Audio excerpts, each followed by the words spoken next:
What's going on, guys? Welcome back to the channel. Another August 2026 bear market video to help everybody understand exactly where we are in this cycle. Should you ape in? What key data do we need to look at? What assets am I buying and continue to buy for the long term? Of course, the low cap gem brothers are back all over crypto, and you're starting to see people saying get into this micro cap and that micro cap. 99% of crypto never learns its lesson. Of course, there's a time and place to be bidding in those market caps, but what you want to do is you want to be able to do very well in this cycle. You want to cut all your bad habits out from the previous bull market, and you want to understand the macroeconomics, geopolitical impacts, of course, technical fundamental analysis, and really what assets would you be comfortable holding if Bitcoin takes a 20%, 10% dump or whatever. You've got to be prepared for these things. So in this video, I'm going to try and help you, first of all, while retail is basically seeing all of the euphoric news that's coming out. I'm saying it's time for these exchanges, major whales, institutional funds. I think the conditions are there right now for them to finesse us. Okay. And what do I mean by finessing us? Well, what we're starting to see first and foremost is fear and greed sitting at 80. Last week it was at 39. Guess what? The Clarity Act was delayed. There was doom and gloom before Bitcoin put in a historical, once in every several year weekly candle. So we have shot through a lot of the resistance, no stopping at all. We'll come back to Bitcoin in a minute. But what are we looking at right now? So Glassnode have published an excellent article that obviously explains why this rally ignited a historical short squeeze of 26%, 26% rally from the mid-August lows. That's real money pay. This is the strongest ETF intakes. So we are check, of course, recovery, and we could be we could be heading towards $82,850, $60 as a key macro high low point, a pivot point for the entire bear market. Now, the key point or the key level here was 65,400. In my opinion, if we would have just closed the weekly candle above that, we would have been doing fine. But at the same time, Wintermute are betting at the moment. They're down $1.85 million. But of course, they've got $100 million worth of shorts in the market. And you've got to pay attention to this. Even if it means Bitcoin eventually comes back from $82,000 or $86,000, these guys will make millions if Bitcoin goes to $76,000, right?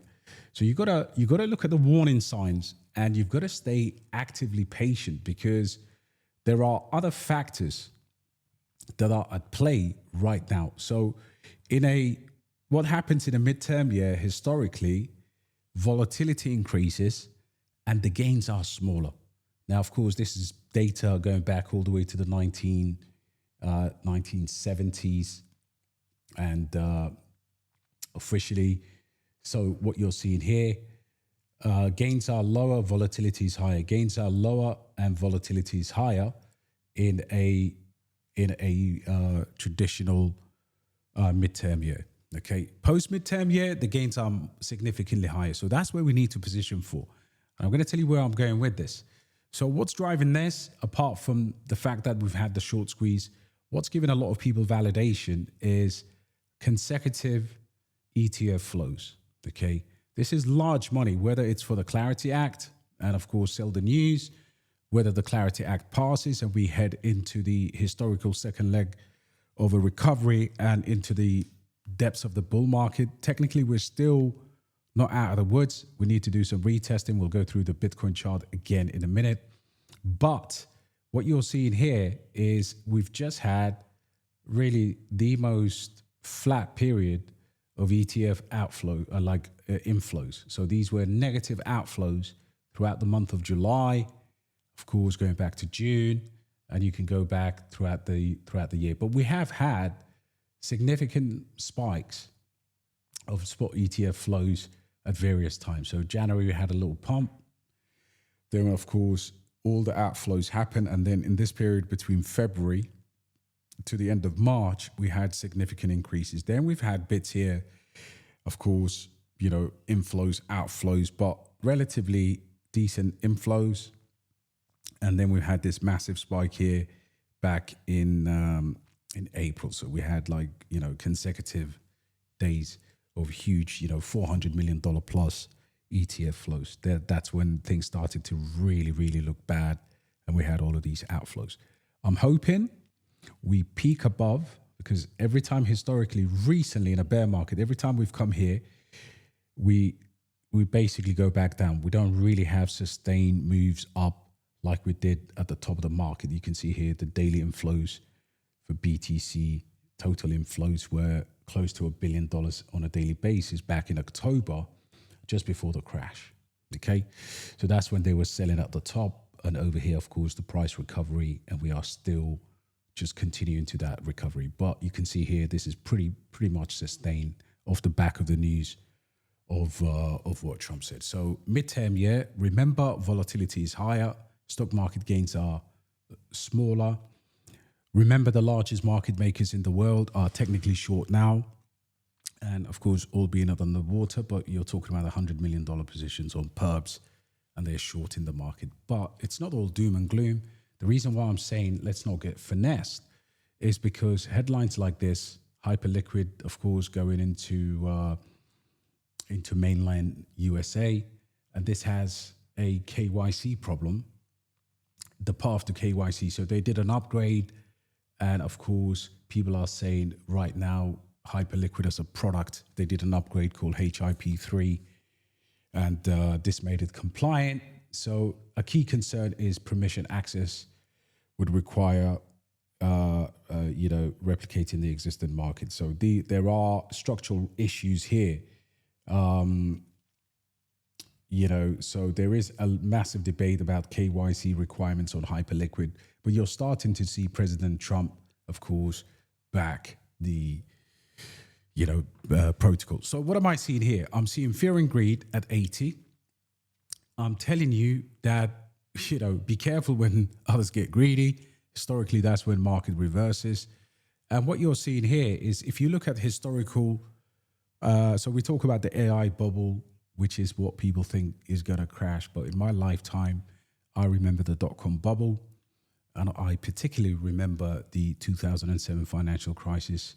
And these normally, the historical lessons here go all the way back to the Dutch, the tulip bubble, when tulip was the gold. And of course, that literally went down 99%. Then in the 1700s, you had the South Sea bubble. And then you had the 1980s Japanese real estate market bubble. The ones that I've been alive for were the dot-com bubble. I didn't really understand it then, going to school and everything else, but this was crazy because everybody knew during the dot-com bubble, their companies weren't making money. And could we repeat that similar style tech bubble with AI? Potentially. So there's a lot to consider this year, of course. And then we had the housing bubble, subprime mortgages being lent by banks to the tunes of billions and billions of dollars, Fannie Mae. You had all of the US, collapses, Bear Stearns, big banks, Royal Bank of Scotland. I remember at the time, just coming out of uni, it was absolutely insane. So what would I do in a situation like this where the market is telling me one thing? And of course, crypto quant here, Binance spot volume is now 10% of perps volume, and spot participation begins to expand relatively to derivatives. That is another bull market indicator. Okay, it is a very important signal to watch for the market shift and demand, because right now, spot purchases of crypto, that means retail is largely out. So a lot of these headlines are designed to bring retail back into crypto, in my opinion. So we know the story. Bitcoin's been dead multiple times, including 2026, 2022, and 2018, and so forth. But what can we see right now? What hopes do we have in terms of where we need to go? We know the market is absolutely greedy. We know that the winter meat is short. And that brings me back to this chart here. So we're not going to make the chart complicated, because what you see with the chart is what you get. Really, essentially, the top of 2017, simply mark the top of 2021, and then mark the top of 2025.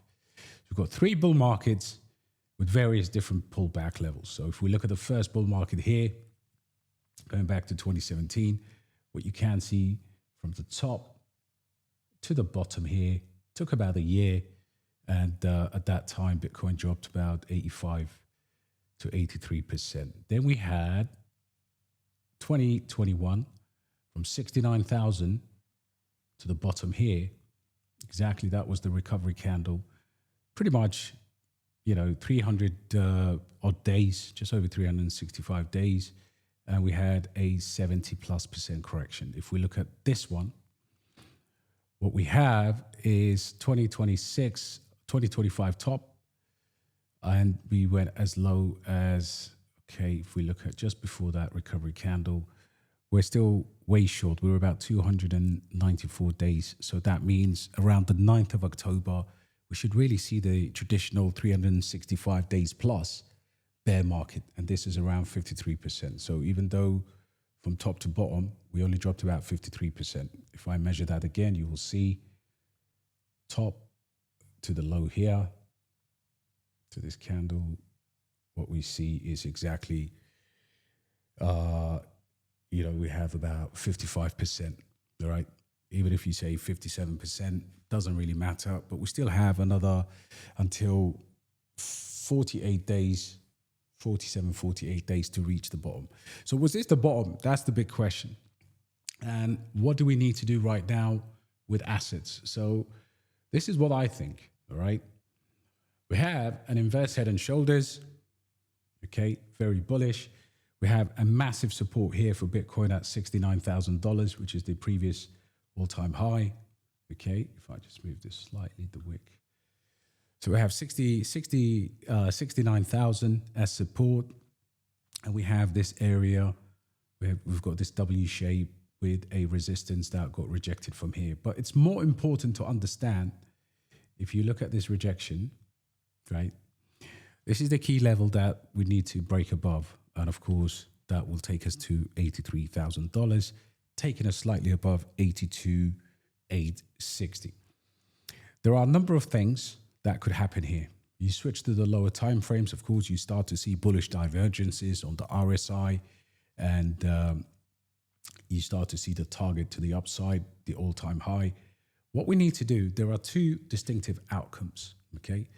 If we tap $82,680 or $83,000 to be exact, what you need to see is the reaction here. If we poke through that with volume, right, and we test it and we go sideways, this could be very strong momentum. I think the second wave of the bull market has then truly begun. What I'm expecting to happen is we take liquidity, even come up as far high as $86,000, test this, and potentially just cool off a little bit, go sideways, build a new base above the 100-day moving average, and then make another attempt. The key being, there are a couple of levels here. As long as one, we stay above 69,000, and two, as long as we hold a weekly candle close above 65,000, okay, the bullish thesis is going to be validated, right? That would be what I'm expecting. If, however, we see the low, right, we had 1 to almost 3 tests of this area here, or 2 tests. So prior to that $59,000, we came here twice before to 57 and some change. Could there be a third test? That would be my third thesis. Okay. Now, considering the market is extremely greedy and we are going into midterms, I'm not going to be finessed. Okay. I'm not going to fall for the idea that I need to buy low caps right now, as in today, because the bull market is going to happen and they're going to finesse me. I see a lot of creators start doing what they did in 2025, 2021, all of a sudden trapping people into low caps. This is not the time for you to dump all your money. Yes, something looks good at 400K. Yes, it looks good at 500K. Yes, potentially it has the pump.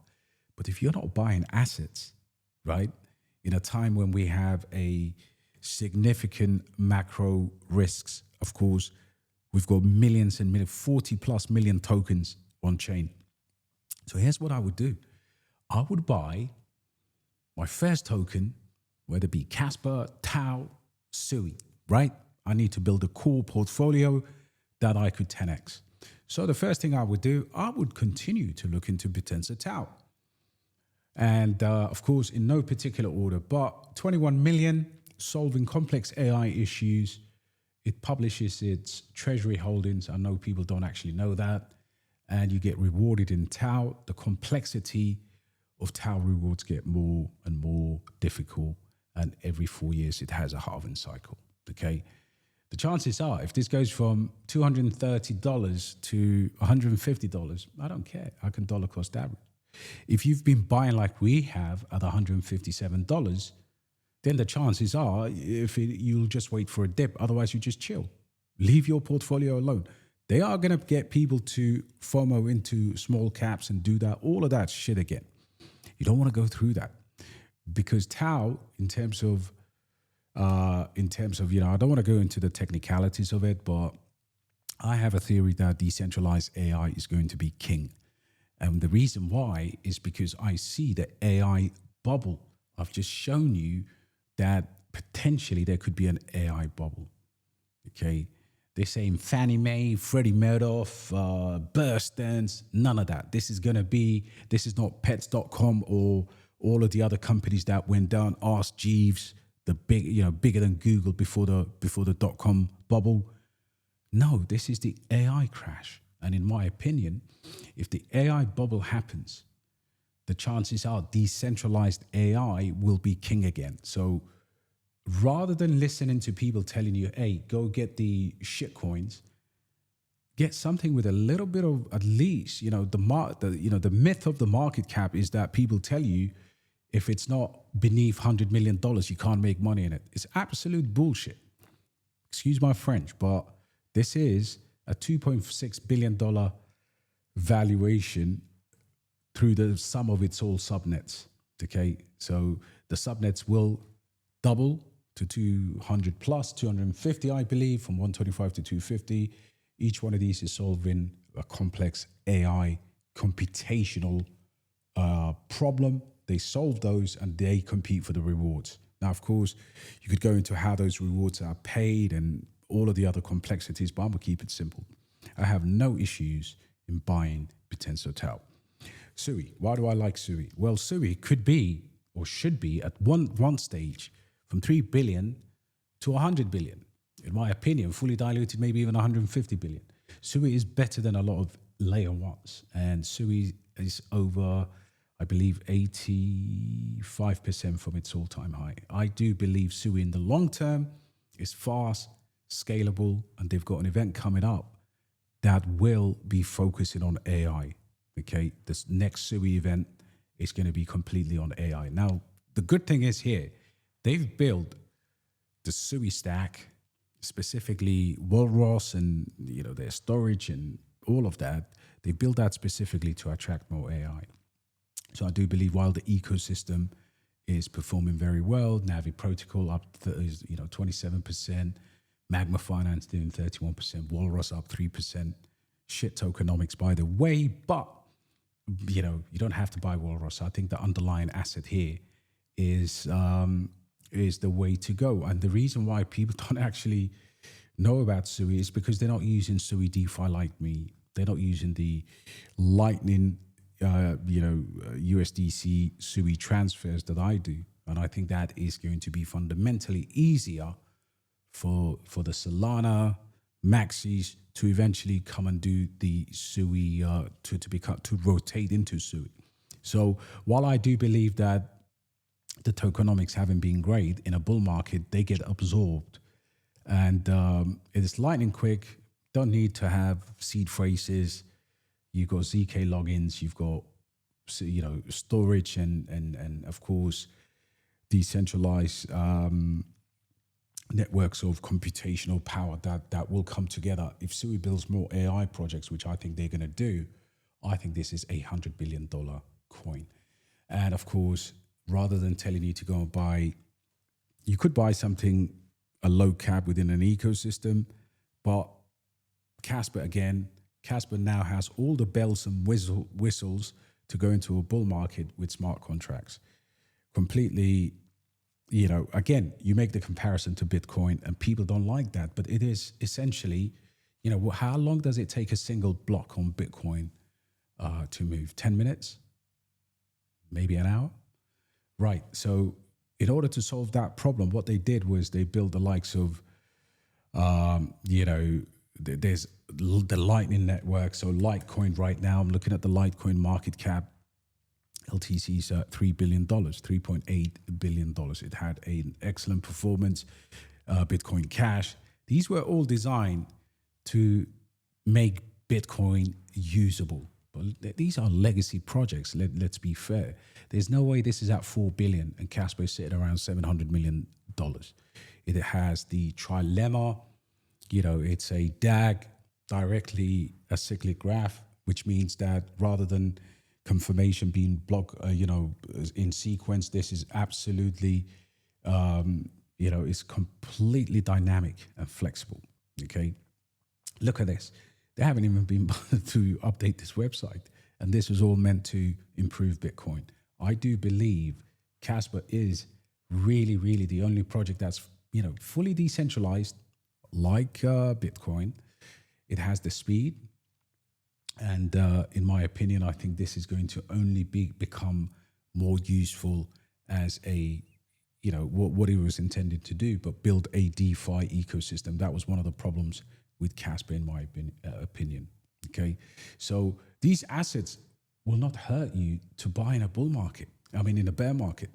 What will hurt you if I told you, look, for example, I have a little stash of Bluefin, right? $5 million, right? It could go to 100x or it could go to zero. Well, it's lost most of its value, but at its all-time high,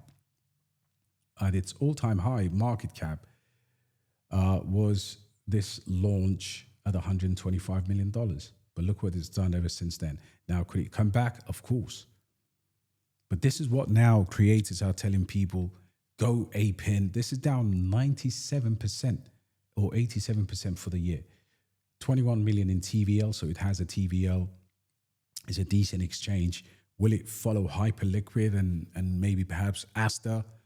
This is down 98.9% over the course of a year.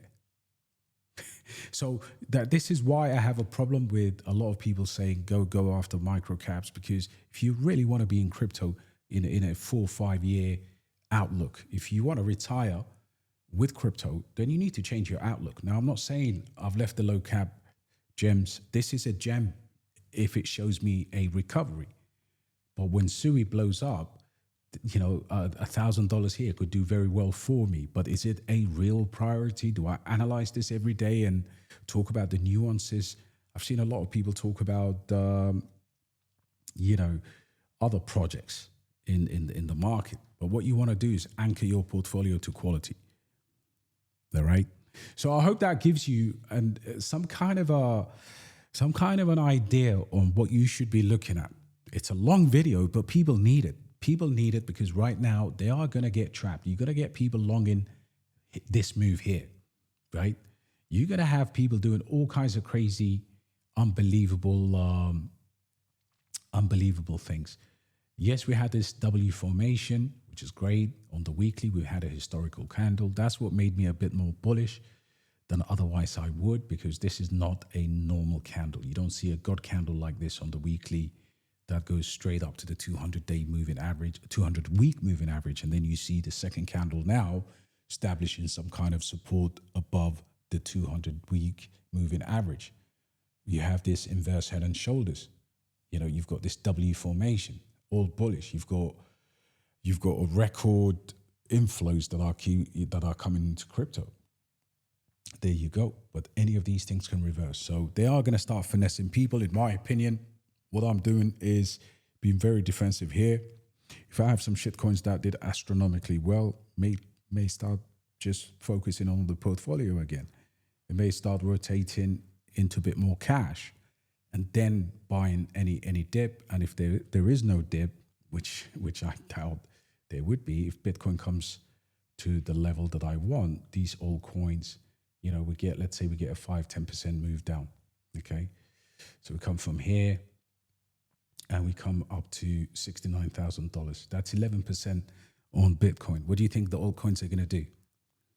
Yes, my friend, the altcoins are also going to take 20, 50, 25, 30% dump, 40% in some cases, 50%. So while I'm not calling for this move, it is the wise thing to do right now. Pay attention to your portfolio, pay attention to this level. While I believe we are bullish and we have absolutely come in an astronomical fashion, don't let them finesse you. Always remember this. This is actually, the fear and greed index is higher now, right, than it was at the height of the bull market, which is completely mental if you think about it. Look, October, this is 2025. Look, we've never been in this region for a very long time.